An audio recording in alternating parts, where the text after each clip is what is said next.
Nah, teman-teman, sekarang kita masuk kepada sila kedua. Sila kedua adalah kemanusiaan yang adil dan beradab. Jadi di sila kedua ini banyak dibahas sisi-sisi kemanusiaan dan bagaimana kehidupan bermasyarakat. Bagaimana kita seharusnya warga negara Indonesia hidup bermasyarakat dengan baik. Nah, berikut adalah beberapa contoh ya, Bu Ari berikan 2 contoh saja, nanti kalian tugasnya adalah memberikan contoh-contoh yang lain tentang sila kedua, tentang nilai-nilai Pancasila yang ada pada sila kedua. Nah, contoh yang paling tidak membedakan orang yang ada di sekitar kita ya. Bu Ari ulangi lagi bahwa kita banyak di Indonesia itu banyak ada berbeda-beda agama, berbeda suku, berbeda ras, maka kita sebagai warga negara Indonesia tidak boleh membeda-bedakan.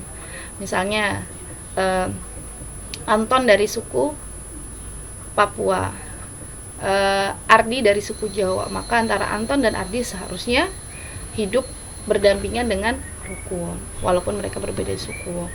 Perbedaan pasti ada, mungkin dari gaya bahasanya, kulitnya, rambutnya, tetapi karena mereka adalah sesama warga negara Indonesia, mereka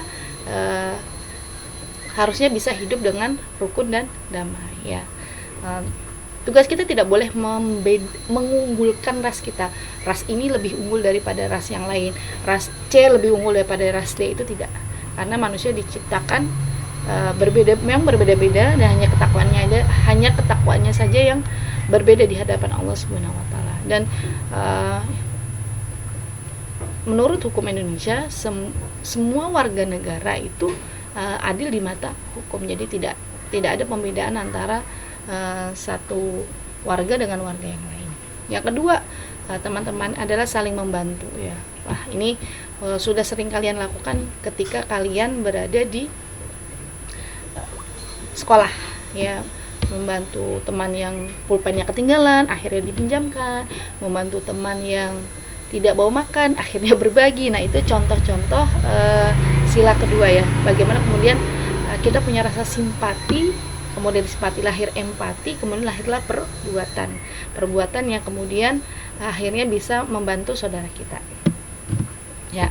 Contoh nih ya, terakhir adalah korban bencana alam di Masamba ya. Jadi banyak sekali sekarang link-link donasi ya, untuk kemudian membantu kita korban banjir bandang di Masamba. Kita juga udah pernah ya membantu korban-korban atau anak-anak yang terdampak perang di Palestina ya, nah itu secara ini ya, anak-anak dalam agama Islam itu ya, sudah menjadi kewajiban kita untuk membantu sesama, karena ketika kita membantu sesama maka kita bisa meringankan saudara kita. Ketika kita mungkin meringankan saudara kita, selain pahala yang kita dapatkan dari Allah Subhanahu wa taala, yang kedua adalah kita akan diringankan juga hisabnya di akhirat kelak. Atau bahkan kita di dunia ini sudah merasakan bahwa ketika kita membantu seorang maka kita akan dimudahkan urusannya itu. Jadi jangan takut untuk kemudian membantu seseorang, mempermudah urusan seseorang, itu jangan takut gitu ya, karena nanti balasannya akan kembali ke kita lagi. Jadi semangat selalu tolong menolong, bantu membantu antara satu dengan yang lain, antara teman yang satu dengan teman yang lain, karena nanti apa teman-teman, karena kita sendiri akan merasakan dampaknya. Lanjut ya, sila ketiga. Sila ketiga adalah persatuan Indonesia. Jadi di sila ini lebih dititik beratkan bagaimana kemudian seorang warga negara Indonesia itu bisa cinta kepada negaranya. Setelah cinta kepada negaranya, ingin bahwa merangkul semua warga negaranya menjadi satu, karena kita adalah satu warga negara Indonesia. Nah, contoh-contohnya dalam mencintai negara Indonesia dengan cara menjaga warisan budaya yang ada. Kalau di Kota Semarang, warisan budaya yang ada adalah ini ya, yang ngehits ya, dan walaupun corona datang, tempat ini selalu ramai, yaitu Kota Lama. Di Kota Lama sudah menjadi warisan budaya ya, tempat yang sudah dijadikan warisan budaya, banyak bangunan-bangunan tempo dulu, dan karena sudah dilindungi, kita sebagai warga Kota Semarang khususnya tidak boleh kemudian merusak ya, atau berbuat sesuatu yang dapat menghancurkan atau kemudian merusak cagar budaya atau warisan budaya yang ada. Dengan contoh mencoret-coret, mengambil sesuatu yang ada, mengambil sesuatu yang harusnya tidak boleh kita ambil. Nah, itu adalah perbuatan yang tidak boleh. Kalau kita cinta ya, kalau kita cinta maka kita akan jaga dan rawat. Misalnya kita punya kucing, kucing itu pasti akan kita jaga dan kita rawat kan, seperti itu. Tidak mungkin kalau kita mencintai kucing kita akan siksa, kita akan potong bulunya, kita tidak akan beri makan, tidak akan mungkin. Kalau kita udah cinta pasti kan kita rawat dan kita jaga. Sama ketika kita cinta negara Indonesia, maka kita akan menjaga negara Indonesia juga gitu. Tadi dengan salah satu contohnya.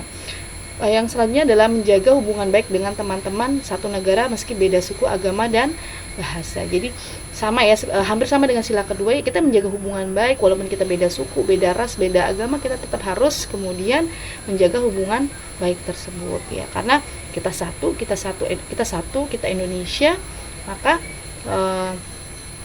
yang dikedepankan adalah tadi ya, toleransi. Yang kita kedepankan adalah persatuan, tidak boleh kemudian mengunggulkan antara ras satu dengan ras lain, suku satu dengan suku lain. Nanti yang ada Indonesia akan terus berkonflik ya, konflik antar suku, antar ras itu. Jadi jangan sampai lah, sampai sekarang ini Indonesia masih dicap sebagai negara yang bisa kemudian dijadikan contoh untuk kerukunan beragama. Hebat Indonesia, kita harus cinta Indonesia. Persatuan Indonesia ini ya, sebagai gambaran ya anak-anak ya, walaupun berbeda agama, berbeda suku, berbeda ras, kita tetap satu Indonesia. Sila keempat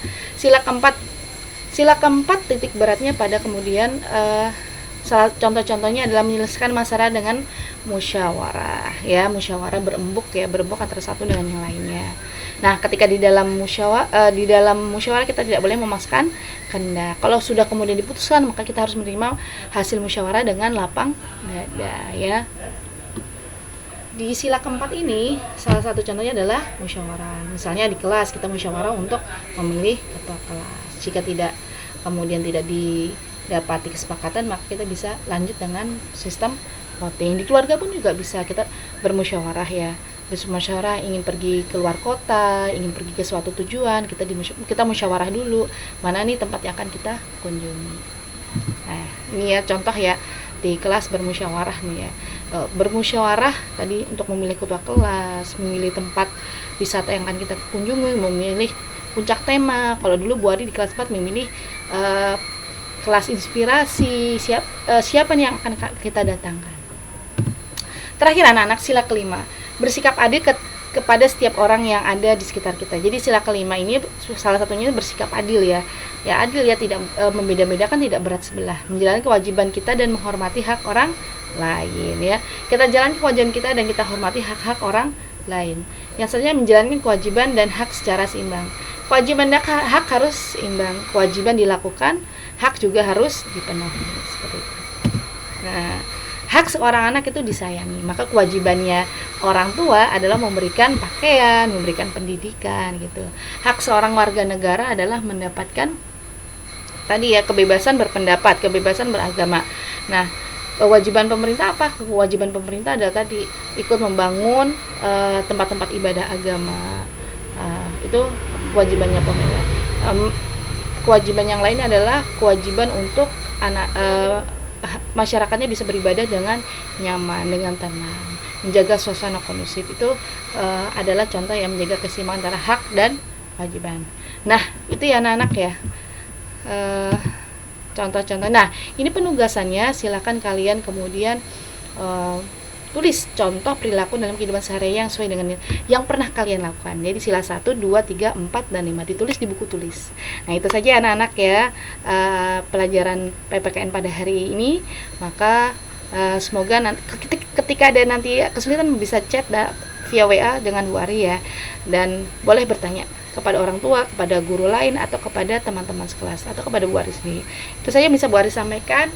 Mohon maaf atas segala hilaf. Assalamualaikum warahmatullahi wabarakatuh.